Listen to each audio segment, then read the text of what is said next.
Hello, and welcome to another episode of the Digital and Social Media Sports Podcast. Thank you so much for listening. I am your host, Neil Horowitz. You can find me on Twitter, NJH287. Hit me up on LinkedIn as well, where I post more content. Visit the website, dsmsports.net, and follow the podcast on your preferred podcast platform. Just a fantastic show for you guys today. I'm going to be joined on the podcast by Eric SanInocencio. He is the Associate Commissioner of Strategic Digital Media for the ACC. Previously with the Houston Texans, as well as the SEC, the Gulf South Conference. Eric brings a wealth of experience, and we really do have a great conversation about really the business of social and digital media, fan engagement, how it all fits into the bigger picture with the organization and the organization's goals. Just a tremendous conversation for anyone at any seniority level. And that's really what I want to hit on for today's opening segment, is to really think about, and this will come up in the conversation with Eric, but think about where social really fits into the organization. And it really does touch and hit on a ton of different departments and a ton of different objectives, from branding and marketing and community and fan development and partnerships and media, so many different elements, so many different things. And that's really have to think about it when it comes to what success is on social and digital media. It's not just your metrics, your vanity metrics, your engagement numbers. Yes, that's a symptom, that's a sign of a good thing, but it's nothing if it's not helping to further the goals of the organization. So a quick opening segment today, because I want to get straight to Eric. But take that notepad out, because Eric's going to take you to school, and again, really helps to elevate where digital and social fits into the organization and have those conversations that take place at the highest level of decision making and strategy. So listen up, take some notes, because there's a fantastic, great conversation coming up with Eric SanInocencio of the ACC. Back from this episode's opening segment, and I am so psyched for today's guest. I have been wanting to have him on the podcast for a while. We've had some good conversations offline. Now we just get to record it. I'm joined on the podcast today by Eric SanInocencio. He is the Associate Commissioner of Strategic Digital Media for the ACC. Welcome to the podcast today, Eric. Neil, I'm so impressed. You nailed that last name without even a hesitation. Very, very impressive. We're off to a great start here. Hey, I can only go downhill from here now, though. No, but seriously, thanks for coming on the show today. It's never a slow time in athletics. The ACC, luckily, is humming. College basketball, or men's and women's basketball is in full swing. Lots of spring sports coming on the way, hopefully. But we're going to sit down and talk a little about social and digital media today, which is a good spot for you, of course. But before we get into the meat of our discussion, tell us about you. You've had a really impressive career path up to today. Tell us about all the stops along the way. Any tips for folks that want to do what you do? Yeah, it's been an interesting journey for sure. When I graduated, I was a collegiate baseball player at the Division II level, University of Montevallo. When I graduated in 2003, there was no iPhone. YouTube hadn't been invented yet. So I came out with your traditional communications background. I wanted to be a sports journalist. If you read my yearbook from my senior year in college, and they ask you what you want to be in 10 years, I said writing for the New York Times. That's what I thought I was going to do. But, as I started in sports info, social media started to, really come to the fruition. And I've always had a really simple goal in life. It's find something I enjoy and then find a way for people to pay me to do it. And that's really the path I took. I was afraid when I was at the Gulf South Conference, which is the Division II league that I played in. I was working there in sports info. I was afraid that my bosses would come in and see that I was on Twitter and Facebook during the day, and I'd get in trouble. So I was like, man, I got to find a way to make this a part of my job.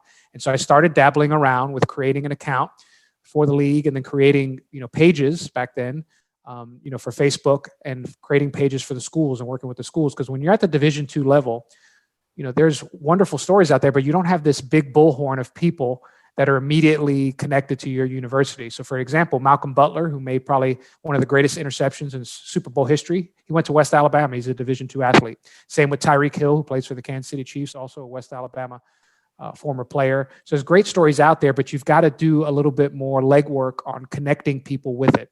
So what we found was using social media as a way to get people involved with their alma maters was a really fun way to tell stories about student athletes. So I started to get into that. This is 07, 08. Okay. Was at it for a year. And then at that point, the SEC, which is in the same city, Birmingham, that the Gulf South is, they saw I was doing this, and they asked me, they said, hey, Eric, can you do this for us? And so at that point, my title changed from Assistant Sports Information Director to SEC Digital Media Manager, and my career completely changed along with it. Spent 4 years, wonderful years at the SEC, creating a lot of the platforms that I compete with today, ironically, now that I'm at the ACC. But it was a wonderful opportunity to just learn, because at that point, there was no real infrastructure for social or digital, right? It was just me updating a website, writing content, doing what would now be considered a podcast, but was really a live radio show then, and just figuring out how all these different platforms could connect with our student athletes and fans and celebrate those wonderful moments, because sports is so unique. It's one of the few disciplines where we can all connect together, usually across multiple spectrums, right? Doesn't matter whether you're a Democrat, Republican, you can all root for the same teams, and we're experiencing it in the same moment, which is, I think, what makes it special. Live sports particularly is just a great way for all of us to share what these moments are like with us and with the people we care about. So did that at the SEC for 4 years. Again, wonderful time. Got to experience wonderful events, championships, Alabama, LSU, the first all SEC BCS championship. It wasn't a great game, but it was a wonderful experience for our league. But in the back of my mind, I was born in the Bronx, New York. So I grew up with affiliations to professional teams. Like, I'm a Yankees fan. Back then I was a Giants fan, and that's who you grew up with. There's not really the college connections in the bigger cities that there are in the SEC footprints or the ACC footprint. So I always had in the back of my mind, I'd love to do this professionally. And the Houston Texans had an opening. I had a good friend connect me with their staff, and was fortunate enough to get the job. And so I spent 6 years with the Texans.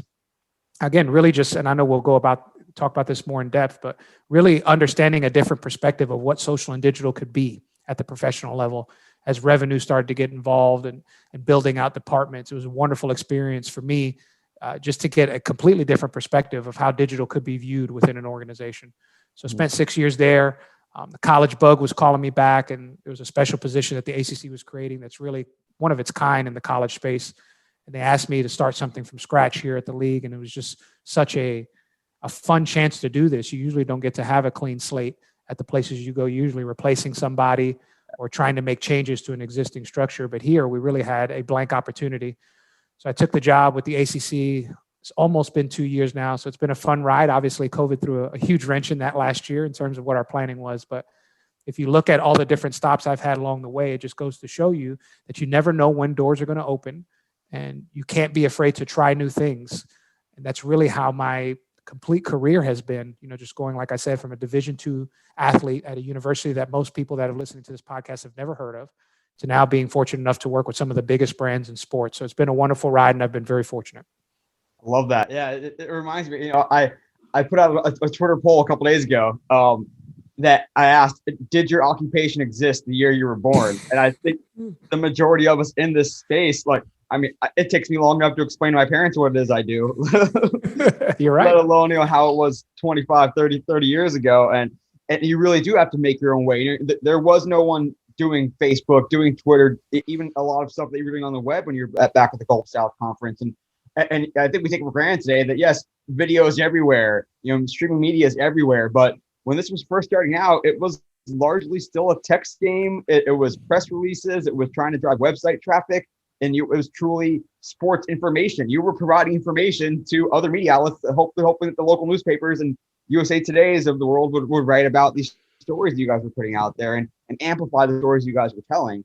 So, and I think we look at that early on too, of building that storytelling base and that forming the basis for what would ultimately become the rest of your career, and bringing in some of that marketing aspect of it, bringing in some of the revenue generation aspect of it as well. So I want to look back at that time when you were with the Gulf South Conference, and then moving to the SEC, of what really were those initial goals? Like, how did you justify this? This is what we're trying to accomplish, and this is what it looked like. And then also, what were we talk now about wearing a lot of hats in digital and social media. And even early on there, you were kind of webmaster, you were kind of doing audio, you were probably doing some copywriting, maybe a little bit of creative, but even then it was mostly just like still photography. So tell me, what did that role look like, and how did you really fit into the infrastructure of what you guys were trying to accomplish?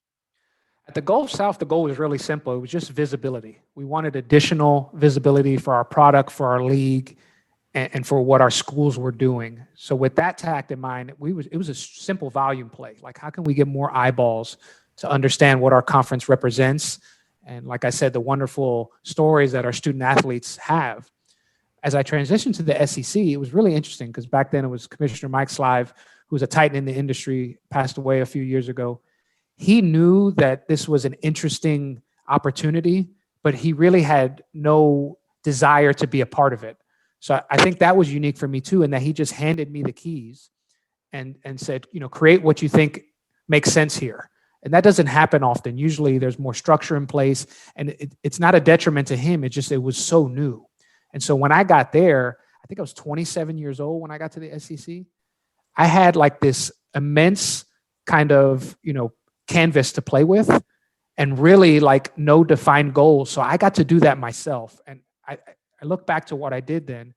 To me, it was learning how to understand brand identity, and then also connections with the schools. Because when you're at a league, it's different, right?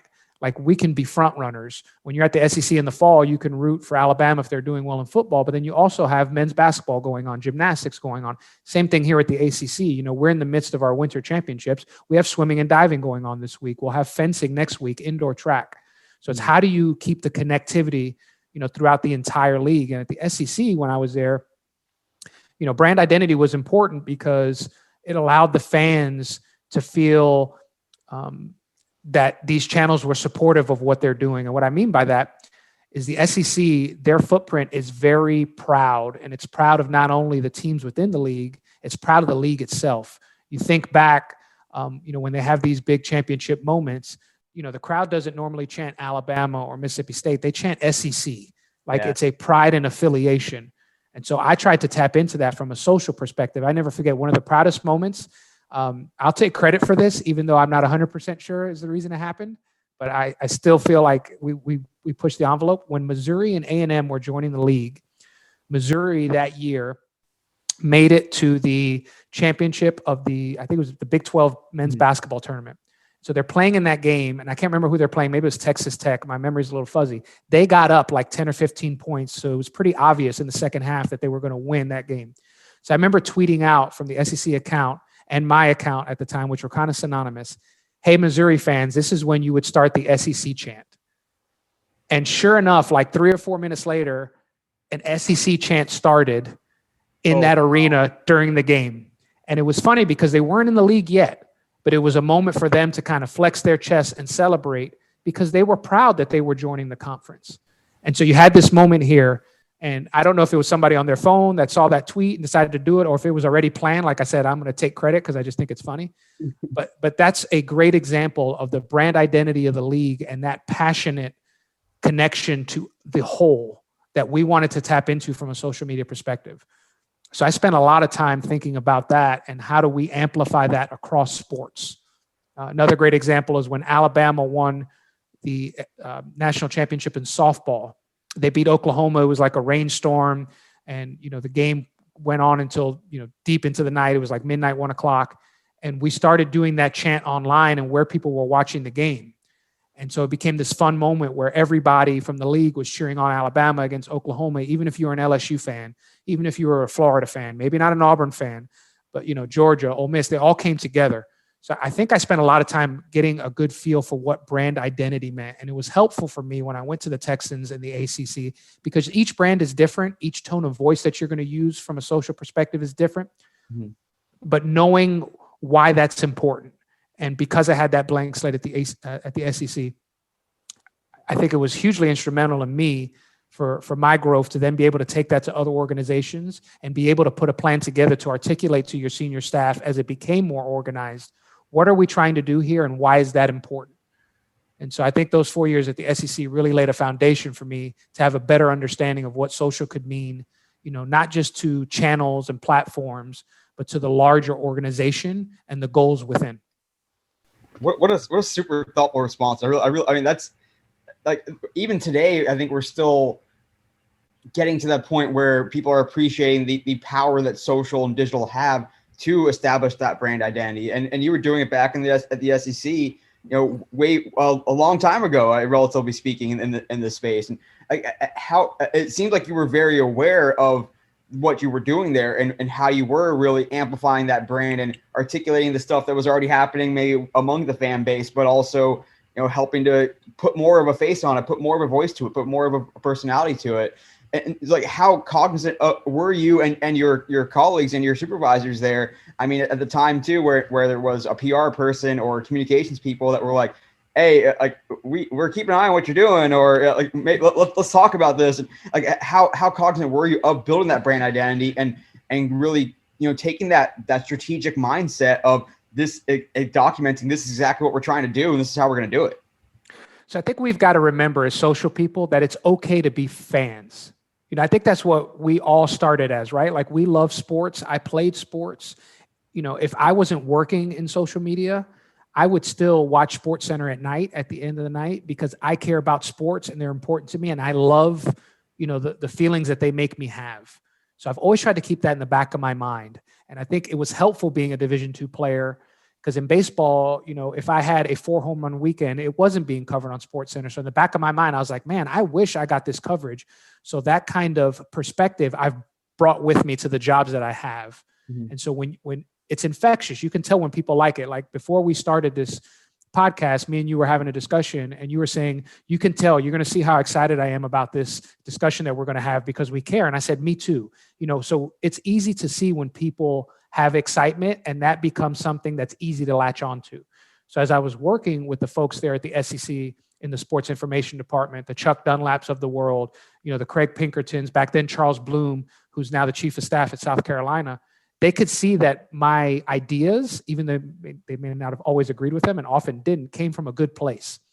And so I'll give you another example. Greg Sankey at that time was the head of compliance. He's now obviously now the commissioner. I would have to go to him with ideas to make sure that they were compliant for what we wanted to do.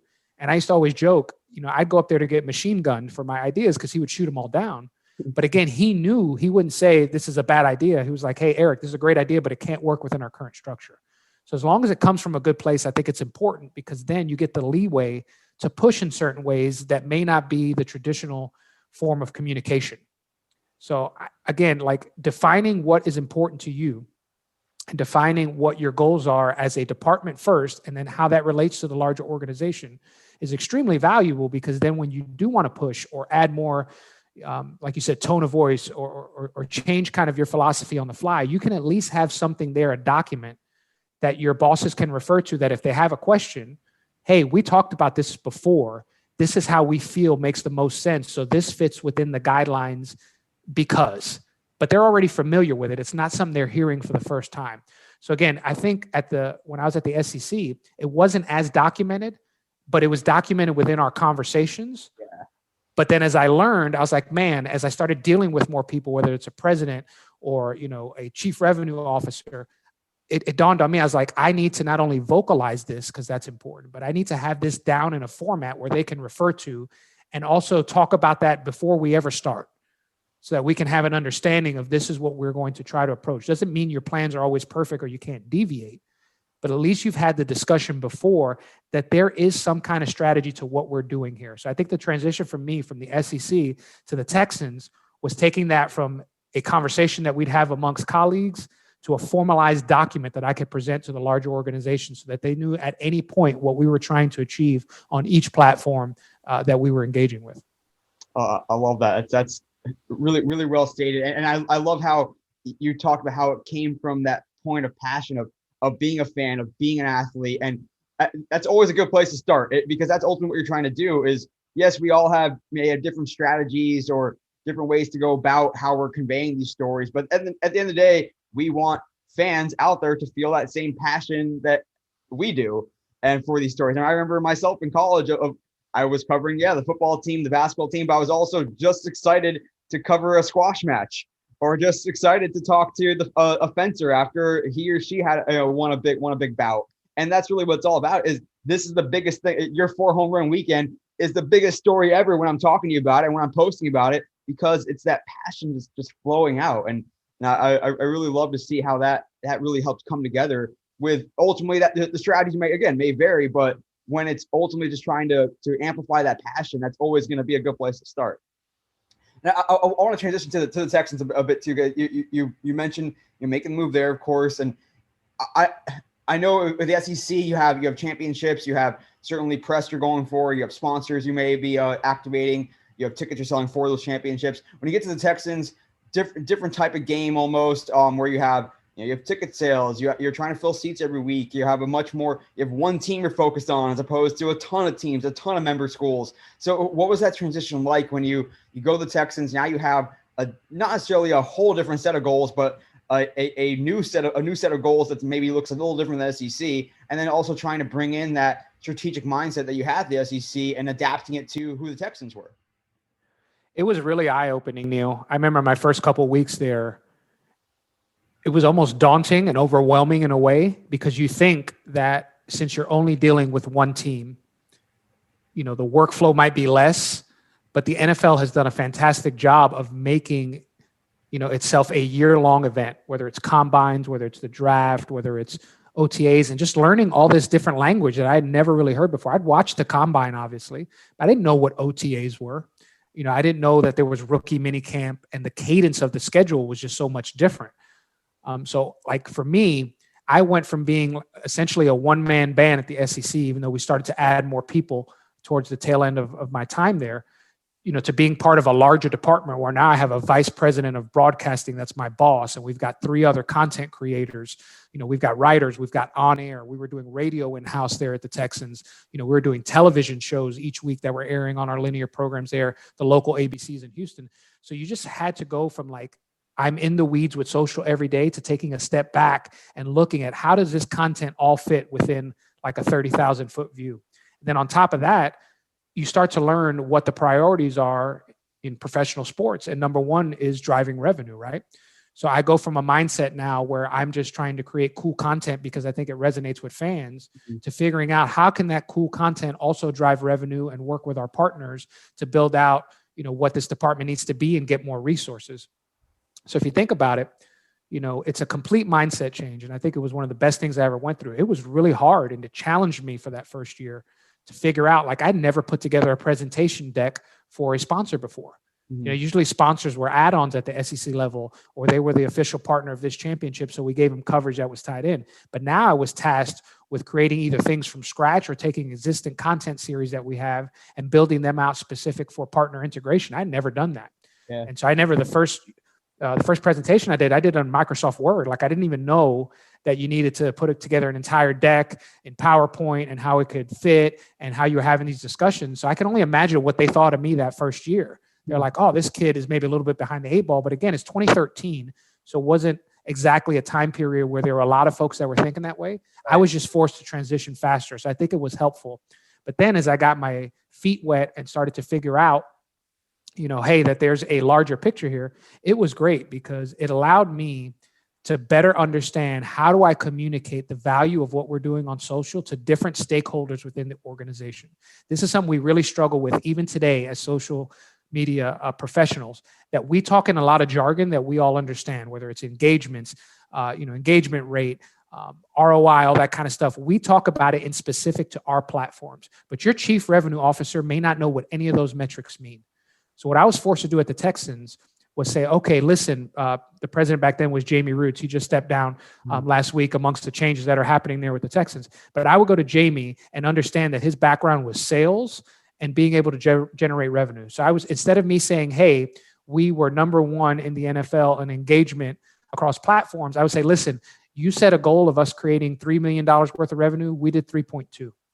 That sticks with him because he looks at it from a dollar and cents perspective. Same thing when I was talking to Greg Grissom, who is now the interim president at the Texans. He was the head of the partnerships team in the sales department. I got to the point where we had a good cadence of being able to say, hey, this is a potential partner. What can we do for them in the digital space? Because what used to happen when I first got there is that whatever we did from a digital campaign perspective was just built into the contract and then handed to us to execute. There was no communication back and forth. But what we learned and what I communicated to him, I was like, listen, in order for these to be good digital executions, you got to let us be in the room so we can help shape the idea. Because if it doesn't go well for the partner or us, it's not good for either, right? So it got to the point towards the second or third year there with the Texans where I would accompany our sales team on pitches. I never forget, we went to HEB and they were the sponsors of the tailgating zones. Mm-hmm. So the actual physical tailgating lots within the stadium that we'd have there for game day activation. But they wanted to be in the digital space. So actually, Greg said, come up with an idea and pitch it all the way through. I went there with him, with a few others from the sales team, and meeting with HEB's leadership, pitched the idea. Back then, there were these tasty videos. You may remember, Neil, that they were like 30 seconds. You would throw all these ingredients in and it would turn into, some kind of meal. We remixed that with HEB products, tied into things that they were, and we called it the tailgating recipes, right? So we do a tailgating recipe every week, and it was tied into the team that we're playing. If we're playing the Packers, we might do, something that's cheese related, or, so it became a fun interaction. But I got to present the whole thing and lay it all out. HEB signs the deal, and now we have a digital activation that I was able to present and I think would work well for us. So that was kind of even, the elevation of how we worked together back then. Is we started we need to create digital revenue. Let's just throw digital into everything else, to creating these customized experiences and packages for our partners and sponsors, and then communicating with them throughout the duration of the partnership to let them know how it was doing. Analytical reporting, how's this working? Paid social to boost things to certain markets that they wanted. So again, I had like a bachelor's degree when I left the SEC, right? By the time I was 2 or 3 years in with the Texans, I felt like I had a master's degree and even an MBA in some ways, because I was so business focused. And, like you're building on these foundations, starts with the content, strategy. Now, how does it transition to driving revenue? So by the time I left the Texans in 2019, I felt like I had this, foundation of understanding, because me being a fan hasn't gone away. I mean, some of the best moments I've had as a fan are watching JJ Watt pick sixes, or the night that we drafted Deshaun. Like those are moments, or, Jadeveon Clowney, the first time, he made some big plays. I was always a huge fan of his. So those moments were the same. I was still a fan, but now I was understanding, where does this fit within the larger organization? And my dream no longer was to run the Twitter handle for the Texans. It was to run the department. It was to, run the organization and see how this all fits in. So by the time I left the Texans, like I said, I felt like I had grown so much, and that never would have happened had I not stepped out of my comfort zone and really dove in. Again, I had zero understanding of what CPMs were, of, how to sell digital, or, understanding how these packages fit in within a larger sponsorship deal. But by the time I left the Texans, I felt like I had a really good grasp on it because I just dove in. So that's one thing I would encourage everybody here. Social can be really overwhelming. The amount of platforms that we have, the things that we have to program for. But a lot of times it's not even needing to have a deep understanding of everything that you're doing, but just being aware that it exists and then diving in to figure out how it works. And I think it was really helpful for me in my career, because by the time I got to the ACC, I had all of these different parts of me that were formed. And now I feel like I'm much more of a leader in this space, as opposed to just trying to figure out where my footing is. Does that make sense? Totally. I'm just sitting here like picturing you. I mean, basically doing a partnership pitch and being a partnership marketer. I mean, I want to be like, what'd your business card say? Does it say social media? Does it say digital media? Or does it say partnership marketing? Like, there are different ways, that different hats you had to wear, and basically almost teaching yourself and teaching. I mean, the industry was still figuring out, how do we activate on digital? What does experiential look like if it's not in person, on site, and bringing a brand to life in a creative way. And as you mentioned, through having those more grown-up conversations, so to speak, and being able to translate things into ways that other departments can figure out. And to your point as well, around really understanding how digital supports and amplifies and fits into the infrastructure of everything else going on in the organization. What is the goal of this department, this department, and this department, and how can you guys take part in that? I think it's important too, and I don't mean to cut you off, because digital is one of the few departments that will interact with every other department in the organization, because they're going to need digital for something, right? Whether it's ticketing, experiential, resources, even HR now, the way that they use LinkedIn to recruit, all of these are digital experiences. So you're going to have the benefit of getting to know all the different people within the organization.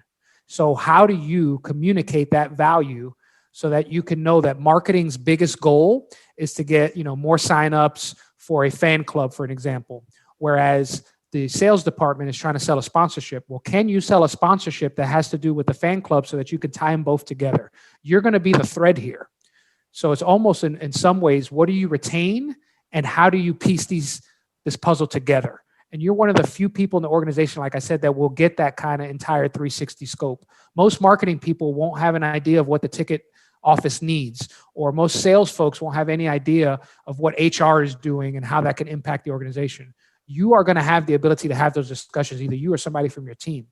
So how do you think about this wider and connect those pieces? Because there may be a goal that marketing has, a goal that ticketing has, and the goal that sales has that you can combine together through some kind of digital experience or a multi-tiered digital experience that can serve the needs for everybody.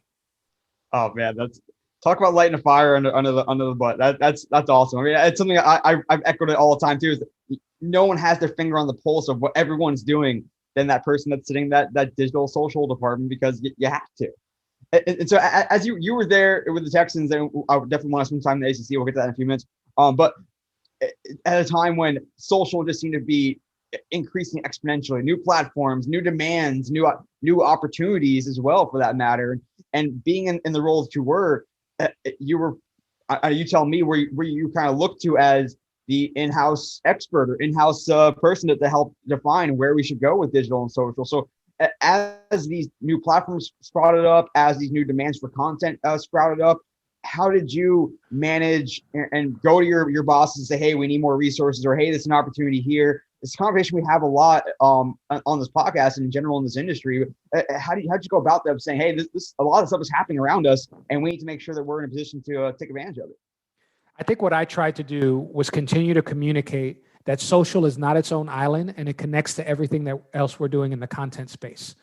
So when Snapchat comes out, you may look at that simply, if you don't understand social, as a way, oh, that's just a communication tool between younger people to engage. But what I would tell you is that's a way for us to provide additional branding at our games, because we can create Snapchat filters that are geo-targeted to our stadium so fans can use it, because they're going to want to take pictures of themselves and they're using Snapchat. Well, let's make sure we have a filter that's home of the Houston Texans or We Are Texans or something like that. So that serves a marketing need, that serves a content need, and it serves a brand awareness need.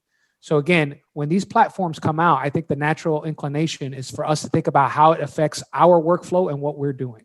But what I always try to remember, and I mean, it's not always perfect, and I'm guilty of being kind of like tunnel vision sometimes too, is when TikTok starts. Okay, it's a wonderful video platform where you can create fun videos and interact. But what more capabilities are there that tie into those larger goals I mentioned? Because it'll be easier for you to get resources if you show that you're providing value outside of what your day-to-day is. So when Snapchat popped up, like I said, worked hard with the marketing teams and the graphic teams that don't report to digital to create filters. And now everything that we did from a community perspective, whether it was our Texans Care Volunteer Day, each place where you would volunteer had their own Snapchat filter so that people could share that they were volunteering at the Houston Texans Food Bank or at the Texans Care initiative. So again, that serves a marketing purpose, that serves a community purpose, and it serves a social purpose. But it allows us to get more staff in there so that we can work these events, because now it's not social and digital creating content on their own. It's part of the larger picture. So I think I always tried, and podcast is another example. I know people don't think of that as a digital or social medium. I was on a recent podcast a couple of weeks ago, and he asked me, what's your favorite social platform? And I said, podcast. And he was kind of mind blown. I was like, but if you think of it as a digital experience, it happens on your phone. But when podcasts launch, I explained to our boss, and it was easier for him because he was, a radio guy, and he was our the lead broadcaster. I said, podcasts are in addition to what we're doing on the radio. They're not in replacement of it. But we can also tell deeper stories without breaks that you can't tell on the radio. So how do we tell the story of, when we drafted Deshaun Watson and what that was like from different perspectives? Not just the story you see on TV, but what was it like for me downstairs missing that moment because I was trying to plug in cables for a Spanish language, broadcast that we were doing. It's a different medium. But again, he understood it because it built into this could be a sponsorable asset that tells different stories that we can't tell on these other platforms. So it allowed us to maybe build up some funding, to go get equipment, to go get additional people to help us. When we did some influencer, marketing with King Karan, who's now the Madden spokesplayer, I always joke. I was like, I gave you your big break with the Texans because he used to call it Coach Karan. It was the thing that we did with him. But he was a Houston fan. He loved the players, and he had a huge following that wasn't necessarily Texans fans because he was in LA. He was a comedian.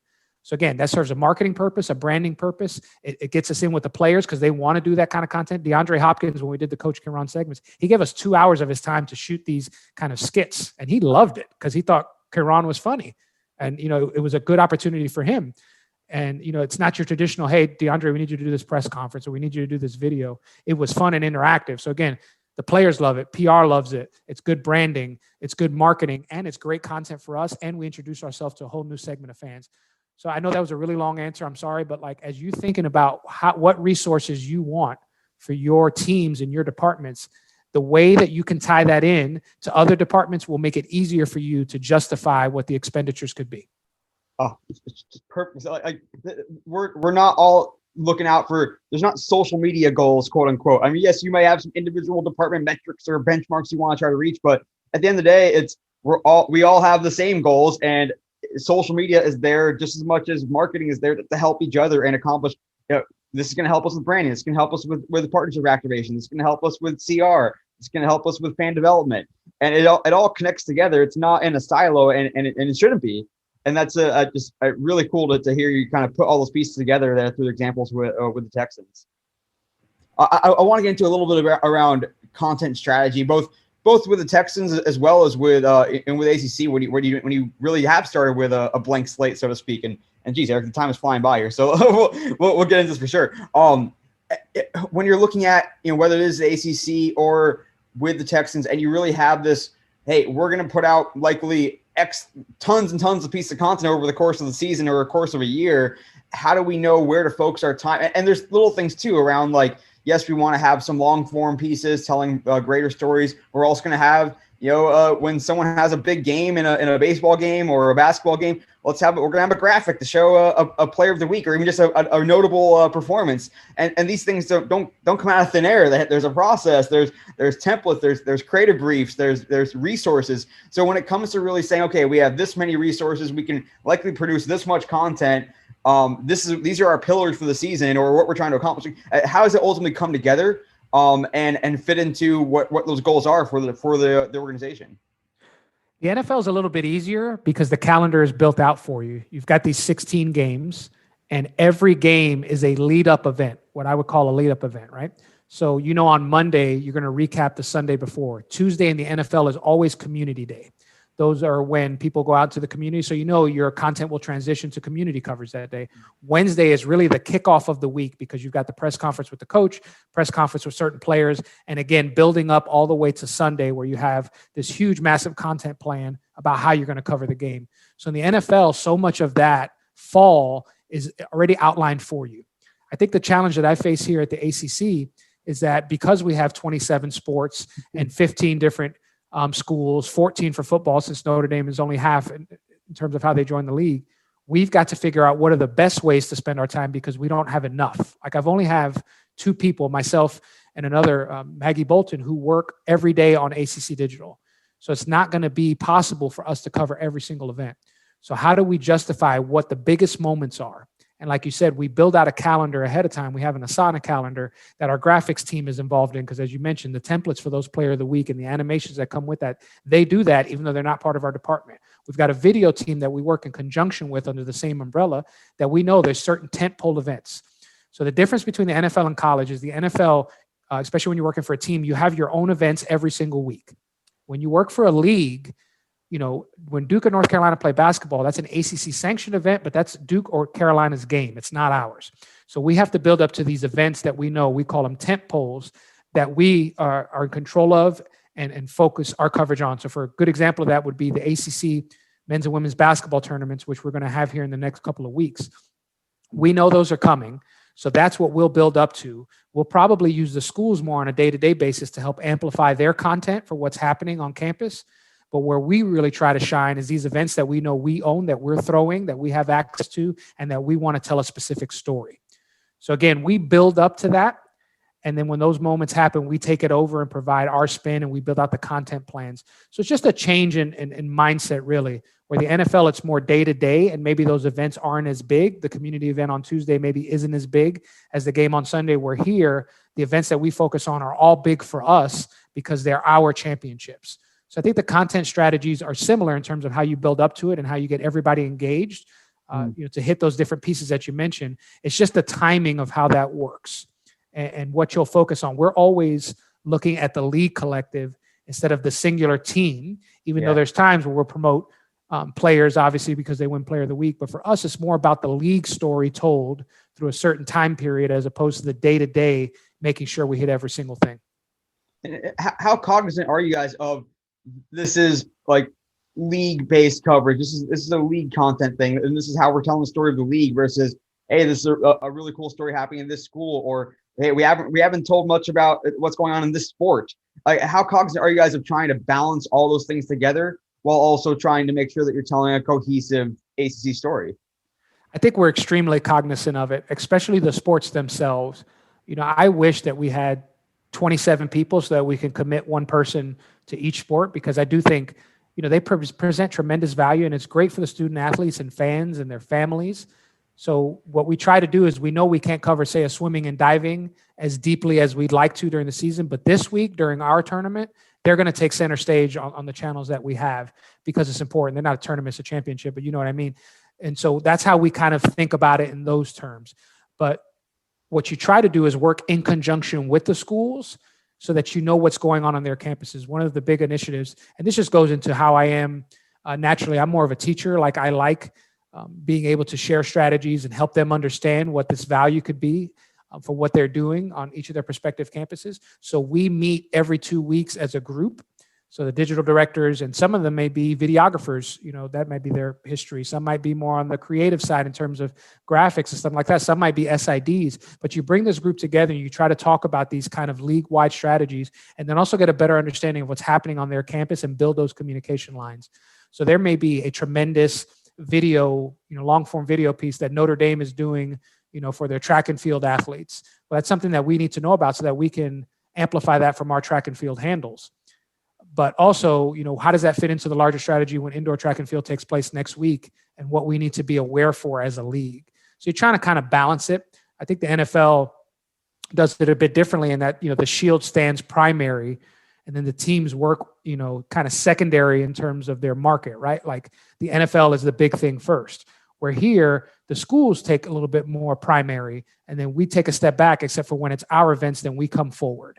So it's a little bit of a different approach. Not saying one's right and one's wrong. What I found here, it's just been easier to execute the second, because we've never really had the infrastructure to make the league the center point, because my role didn't exist until 2 years ago. Yeah, totally. Last one with Eric SanInocencio, Associate Commissioner of Strategic Media for the ACC. Before we get up to a shareable stat, time's flying by. I want to ask you about I talk about this a lot of times when I have guests on that are in the college athletic space, and that is the notion of how you serve the older fan who might be paying more of your bills, so to speak, who might be going more games and maybe consuming more of the content, or not, but also trying to make sure that you are developing the fans of tomorrow, both reaching the current students, prospective students, Gen Z, so to speak, and how you reach those different fan bases differently and amplify stories in a different format or different packaging.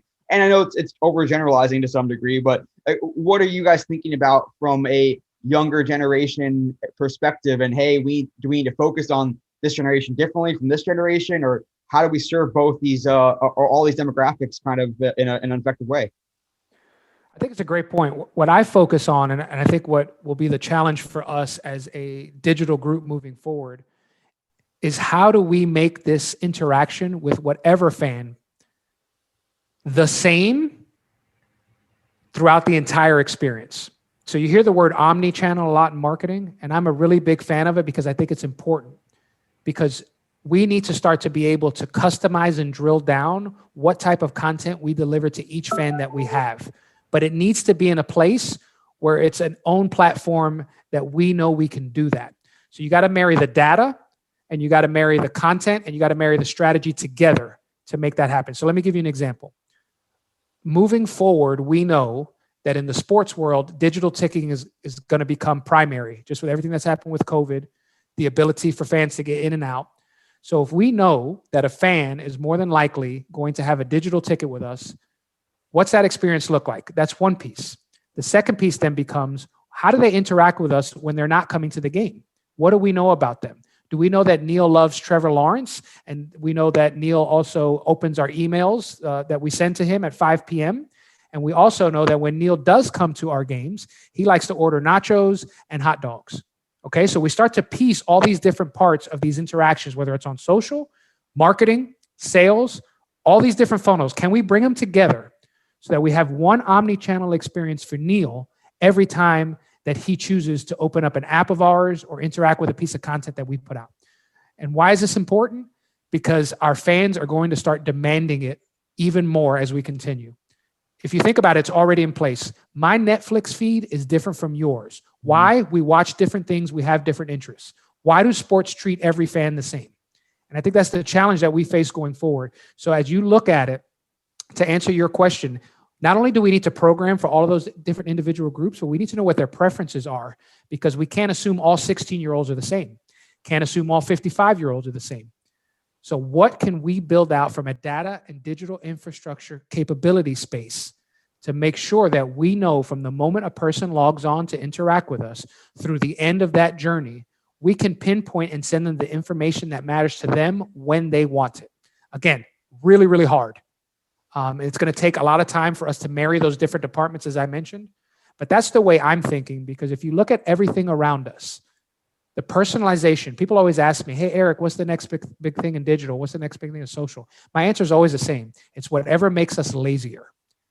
Because the convenience of what digital provides us has now shifted from just the action itself to the action specific to you. My wife can order groceries online, drive to Walmart or H-E-B or Food Lion or any of these places, and they'll come immediately to her car and drop the groceries in the bag, and she never has to go in the store. That's a normalized action now, okay? These things are not going away. So as we think of sports and digital, especially as it pertains to fans being in our stadium and what engagement looks like for people that can't make it to the stadium, these are the ways that we have to tie in all these capabilities, the AR, VR. I know like I've just completely expanded into 10 different areas, but this is where I think the next step for us goes, is how do we personalize every single experience by understanding the data that we have to make fans feel like we are engaged one-on-one with them, even though we're speaking to millions of people. That's the challenge I see. I was thinking the whole time too of how you were really getting at a great point there, where we might think of, the Mad Men days of staring at graphs and trying to generalize. This is this demographic, but it's like we don't have to think in those terms as much anymore. We think in terms more of behavioral segments, database segments. It's not, this is how a 16-year-old interacts. This is how this group that likes this platform, that likes this content interacts with us. And that's a more like database way to think about it, a more scientific way to think about it than just these pie in the sky ideas that we've been married to for decades, because that's the way that Madison Avenue did it. Well, the thing is, the idea when we first started was to spray and pray, right? Like we're trying to reach as many new people as possible. And again, that still has value. We do it at the ACC because our channels don't have as many huge followers as maybe some of the other accounts do. So we still do, play in that space. But as we really start to drill down on what fans are starting to expect from us, to me, that's where the paradigm shifts, right? Like it goes from being this unknown connection to a very specific connection. And again, that creates value for your organization, because if you can do that, if I know the example I gave earlier, right? You're a Trevor Lawrence fan who likes to open emails at 5:00, but also likes to open the app at 10 a.m. And that's when you engage with us the most.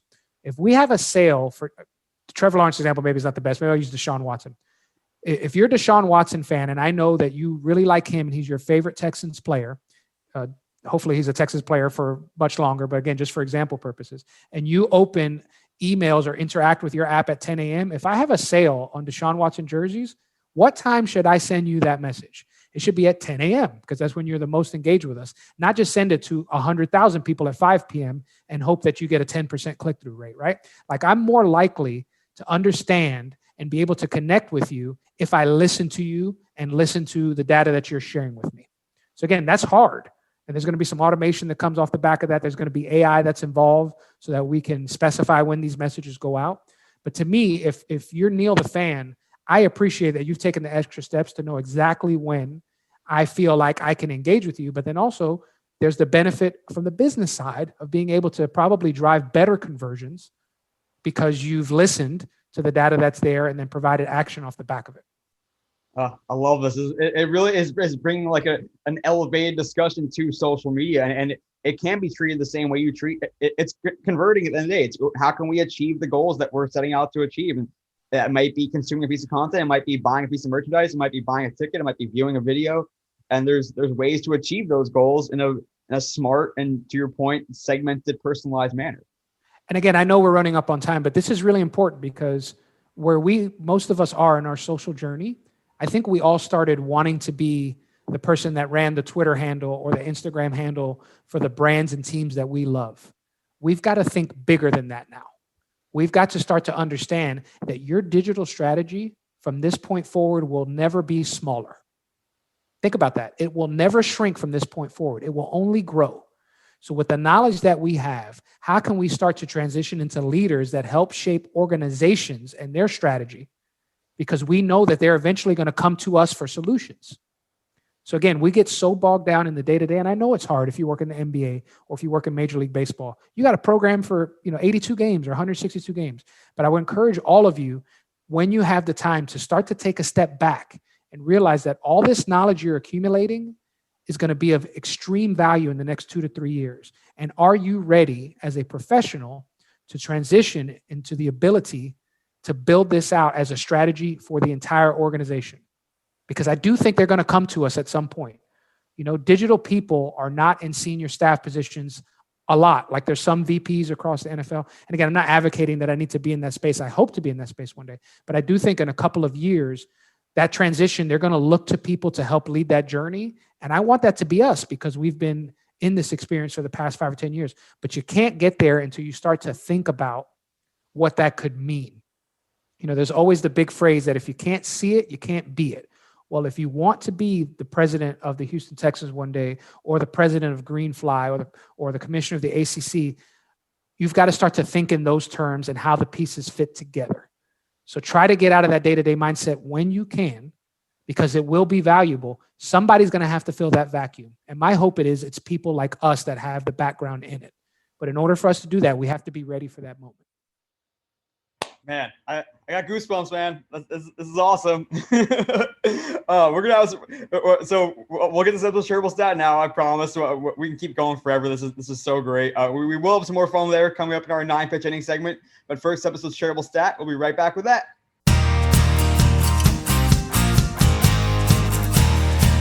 Really enjoyed speaking with Eric SanInocencio, Associate Commissioner of Strategic Digital Media with the ACC. Learned so much from him. But stick around because we're going to have more fun with him with our quick hitting questions, and he's going to throw down some more knowledge, so you're going to want to definitely stick around for that. But first, this episode's shareable stat. This shareable stat comes from a recent survey by Edison Research looking at the most preferred social media platforms for various age ranges. And the number I'm going to share for today's shareable stat is 33%. That's ages 12 to 34. 1/3 of them say that Instagram is their preferred platform. Facebook follows after that, and then it's scattered quite a bit among TikTok, among Snapchat, a little bit of Twitter, a little bit of Pinterest, WhatsApp. And then if you go up into older age ranges, Facebook skews the most by far. Ages 35 to 54, 60% say Facebook is their most used platform. And then at 55 plus, it's 70% is all about Facebook. So definitely a lot to think about there. Focusing on the younger ages, which is where a lot of folks tend to focus on. In the brand and sports world, that age 12 to 34 bracket, 1/3 say Instagram, but a lot of bigger other players around too. So there is TikTok, as you mentioned. There is Snapchat. Facebook still gets 1/5. If you consider YouTube a social platform, that certainly commands a lot of attention from that, even though I don't believe it was involved in this survey. And then, of course, again, Twitter, where a lot of really influential and really active users in that age bracket are, and perhaps they're getting news that spreads elsewhere, ends up on WhatsApp, ends up on Instagram. So a lot to consider there, but just the biggest lesson to take away is that you can't really go all in on one given platform and say that you are meeting that age group there.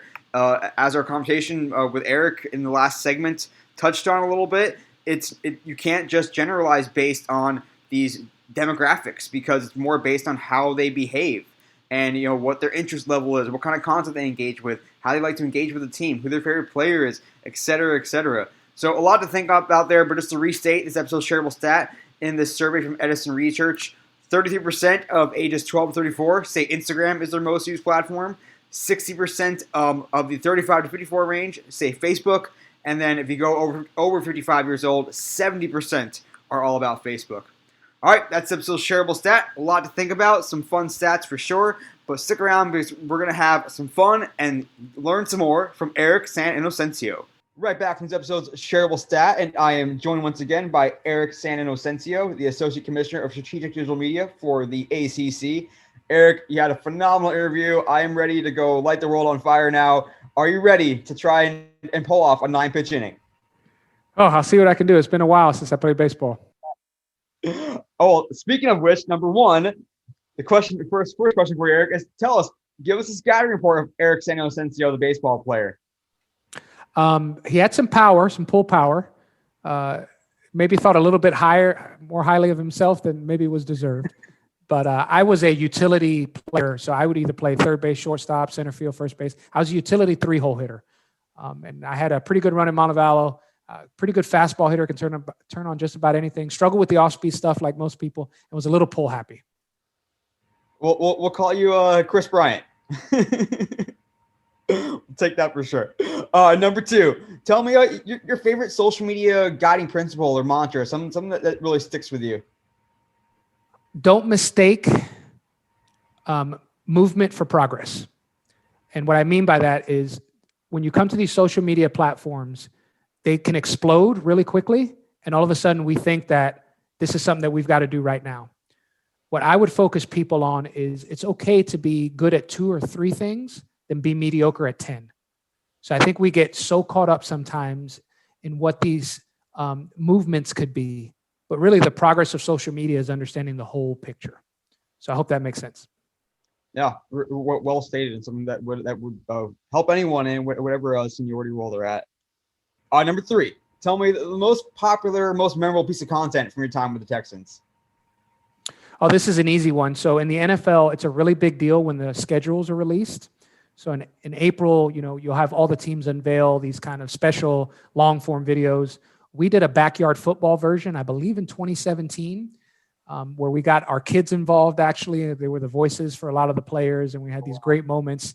One of my favorite parts was when we introduced the Jacksonville Jaguars game. It was my son, who at the time was 4 or 5 years old, saying, "Can DeAndre come out and play?" And it was really fun, and it got some great reviews. I know Bleacher Report shared it, ESPN shared it. So that's probably my favorite piece of content because it took 3 months to do. And so many people, great people, whether it's our graphics team led by Kenny Perkins, Jay McDevitt in the video team, Jesse Clark, Einav Leibowitz on the social side. We all came together to produce this wonderful 2-minute video that looks exactly like backyard football. Like, it was amazing how well Kenny did from a animation perspective. So that's definitely number 1 for me. Oh, that sounds so cool. I'm going to have to look that up and enjoy it. That's fantastic. All right, number 4, I'm excited to hear this answer. Tell me, what do ACC fans say about the SEC, and vice versa? What do SEC fans say about ACC fans? I think the biggest difference between the two is that like I said, the SEC fans, with some obviously caveats, do root for the league as a whole. Where I think the ACC, there's much more rivalry-based kind of fandom. Like, I don't know that if Carolina fans would ever root for Duke to win a national championship, no matter who they're playing. I think the rivalries are way more deep-seated. So that's the way I would categorize it. The ACC was built more on the rivalries that they have with each other, whereas the SEC has those rivalries. Don't get me wrong. You got the Alabama Auburns, all that kind of stuff like that. But I think for the most part, fans will still cheer for the league, where that's not always the case in the ACC. I like that answer. That's a really smart answer. I didn't see that coming. Number 5, tell me the non-ACC school with the best social media and why, or someone that's impressed you of late. I'm going to go non-sports if that's okay. Yeah, perfect. I really enjoy Ellen, and I know this sounds super crazy coming from a sports person. I've never watched the Ellen show, okay, but I follow her on social media, and the games that she plays, we've copied them, whether it's What's in the Box or different games like that. I think the way she presents herself, and I know she's had some challenges in the past year, obviously, but I think from a entire social media perspective, what she does and her brand strategy around who she is really done well on social media. And again, I've never followed or I've never watched a single show of hers in entirety, but I know almost everything that's going on within her sphere of influence because of the way she does social media. So I would encourage people, and we talk about sports a lot, but sports is a bubble. I would encourage folks to get outside of it because there's some really great stuff that's being done with different challenges that we have that we all can learn from. I like that one. I'll check that out for sure. I've definitely come across her in my feed before, the Ellen show. Number six. In brief, like 30 seconds or less, tell me where do you see collegiate esports in the near term and long term, and how do you guys see the ACC? I think it's a big tool. I don't know whether it's going to lie in athletics. I think it could be a school-based type thing. But I do think as people become more accustomed to this being a way that people can make a living, that it's going to filter down. Again, I'll be curious to see where within the university it makes the most sense. I know some have done it at the sports level, some have done it on the university side. But once that's fleshed out, I do think there's going to be an opportunity for people to compete at that level. But again, what the end goal is, I'm not sure yet. I'm interested to kind of figure it out. Let's bring Call of Duty to Duke UNC rivalry, man. Tobacco Road. Number 7, going back to your time with Texans. Tell me your favorite players to work with back in the day. There's favorite player personally was always Jadeveon Clowney, just because I was at the SEC when he was there and we drafted him number 1 overall. So I always have this connection to him. My son has a Clowney jersey, even though he's obviously not there anymore. I think funnest to work with. I want to cheat, and I'm going to say a couple. Obviously, I think Deshaun Watson was fantastic in terms of how gracious he was. His first game check ever, he donated it to 2 cafeteria workers because they had lost a lot of their belongings during Harvey. Then obviously DeAndre Hopkins was a lot of fun because he always was willing to try different things. Like I mentioned the Coach Kiran segment earlier. We did a Gruden's camp kind of skit where Kiran made fun of the outfits that DeAndre wore, because he was always quite into fashion, but he was always good with that kind of stuff. But I think the one that stands out the most, obviously, is J.J. Watt, what he meant to the city. And people think that a lot of times they would always ask me, is he how he, what he says in the media or how he presents himself in the media, is that the way he is every day? And it really was. And for all the things that about that he did in the community, I can tell you 10 or 15 others just in dealing with him personally or reaching out through PR to work with him, that he did without anybody knowing, whether it was sending a video to somebody that was struggling, with some kind of illness, or being there to connect with young kids who had questions about what was doing. I've never seen somebody in my personal career that took so much pride in what he meant to other people. So I think he stands head and shoulders for me. And I know, he obviously is not going to be with the Texans anymore. He got released. Whenever this airs, he might have already signed with another team. But I can't emphasize enough what he meant to the city of Houston and how much he took pride in that. And that's very rare, I think, in professional sports. So he'll always stand out as number 1 to me. That's really cool. I love that. All right, number 8. Tell me, if I head down south there, whether it's to Greensboro or another part of the South, where's the best place to get barbecue? Which restaurant? What should I get? Okay, so in Texas, to me, the answer is always simple. It's Killen's Barbecue, which is in Pearland. We actually got them to have a place in the stadium.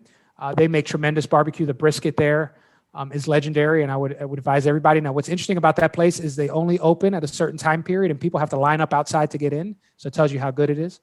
Here in North Carolina, obviously with COVID, we haven't had the chance, to reach out to a lot of different places. But there's a few that really I've enjoyed here. There's, especially in Greensboro, there's Country's Barbecue, which I think has been really good.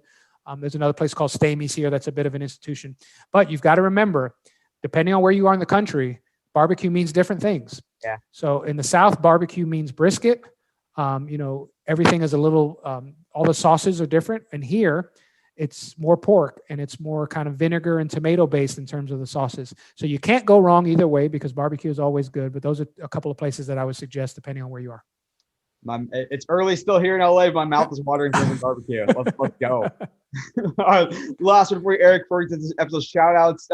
Tell me about really educating the next generation of social media pros. I mean, I even asked you offline about teaching, and you recently started a newsletter which is chock full of great insights. But tell me, the importance of educating the next generation to you, and what's your number 1 tip for aspiring students who want to get into this space? It's hugely vital. And I think for me, just my story, being a person of color and not always seeing that same representation, social is one of the few disciplines where you can compete right now for jobs and your age can't be used against you. So I always use banking for an example. If you have 5 years of experience in banking and somebody else has 25 years and you go up for the same job, 9 times out of 10, the person with 25 years of experience is going to get the job. But that's just a function of their age. It doesn't mean they're better than you. It just means they're older in a lot of ways. But when it comes to social, it's one of the few disciplines that you'll likely go into your job day one with a better understanding of the platforms than your boss will. And so what I try to teach kids and the people in my classes and the people that I try to reach with the newsletter, as you mentioned, is that all this time that you're spending with your friends on these platforms is valuable experience, and you need to understand it that way.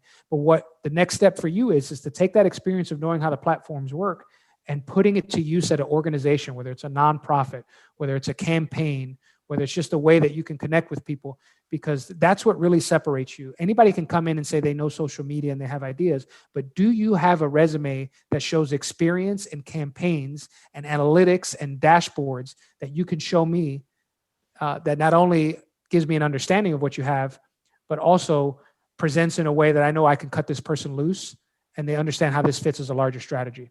So as you're looking at social media as a potential career, know it's really hard. Know it may take more steps than you want to get to the place you want to be. Everybody wants to work with the Texans as their first job. It took me 4 steps to get there, right? I started a Division II conference, then went D1. Before that, I was at UAB. So it took me 3 or 4 steps to get where I'm at. But if you have the patience and you can communicate that plan and keep working on it, eventually you will get a shot. And then that's when once the door's open, then you can kick it down and do whatever you want. But be patient, learn, but also understand that what you're doing right now is valuable and is experience. You just got to transition it to how it works for business. It's so well put, inspiring. I love that. I echo it too all the time. I tell kids all the time, you're already doing a little bit of social media strategy on your own profile. Just think of and just take that to the next level and think about it in a more strategic manner. All right, Eric, your chance now to take over the podcast and tell us your social media all-star to follow. Tell us who they are, wherever platform they're on, and why they're following. There's so many. I want to preface that, but I want to give a shout out to a good friend of mine's, Nick Birdsong, who I don't know if he's announced this publicly yet, but he just took a job with the Jaguars. He had been working with the Nuggets, doing fantastic work for them. I connected with Nick a long time ago in a press box at an SEC baseball tournament where he was working for a newspaper in Birmingham. And it's been fun, to see his kind of journey. And I think he does a fantastic job, not only telling stories, but having an understanding of how the player fits into it. Like you think of some of the work that the Nuggets have done with Nikola Jokic and the Joker kind of mentality around it. So again, there's a million I could have picked, but I've been talking a lot to Nick. I value his friendship and also just to see his career grow. So shout out to Nick Birdsong for the great work that he's doing. Love it. That's great. We'll definitely link up his social profiles. And how about you, Eric? Where can we find you and the ACC, your newsletter, all over digital and social? Twitter's probably the quickest way to find me. I'm at Eric San, ERICSAN. Obviously, I have a LinkedIn profile. My last name's a little challenging, so you may have to just type it in and see what happens, but I have a LinkedIn profile. And from each one of those platforms, you can get a link to my newsletter. I just started it. I think I've done 3 issues at this point. But again, more so geared for sports and social media and just giving a better understanding of what these platforms can do and how you can take your first step. So those are the best way. Reach out to me if you have a question. Like, I'm really big and vigilant about that. I may not respond to you right away, especially the students listening to this, but I will respond to you eventually. And if you do connect with me, I'll be happy to provide any insight. And for those of you that get to the Twitter and LinkedIn, that'll probably allow you to get to my email, which I do respond to a lot of folks there too, but I don't want to give that out. I want to make sure you work a little bit before you get that one. Beauty. I highly recommend it. Eric is just a font of knowledge. He's generous with his knowledge as well, as you guys have heard on this podcast, and super inspirational, super knowledgeable, and able to really articulate, complex and difficult ideas into ways that are actionable, translatable, and understandable. So cannot thank you enough for coming on the podcast today. It's been really awesome to pick your brain, and I wish you the best of luck with the rest of the ACC season here. Thank you, Neil. Stay safe over there in LA. Thanks so much. Thank you so much again to Eric SanInocencio, Associate Commissioner of Strategic Digital Media for the ACC. Really enjoy that conversation. Really enjoy every conversation and interaction I have with him. Really smart guy, really generous with his time and with his knowledge. Definitely recommend you subscribe to the newsletter, reach out to him to learn from him, follow him on social, follow what he does with the ACC. Again, just so much knowledge, very thoughtful and articulate about it as well, able to explain big concepts, and certainly on the cutting edge of innovating in this industry and taking it to the next level. But that'll do it for this episode of the Digital and Social Media Sports Podcast. Thanks again for listening. You can follow the podcast on any of your favorite podcast platforms. Check out the website, dsmsports.net, for more content episodes. Hit me up on LinkedIn, Neil Horowitz. You can, of course, also find me on Twitter, NJH287. Until next time, this is your host, Neil Horowitz, signing off for the Digital and Social Media Sports Podcast.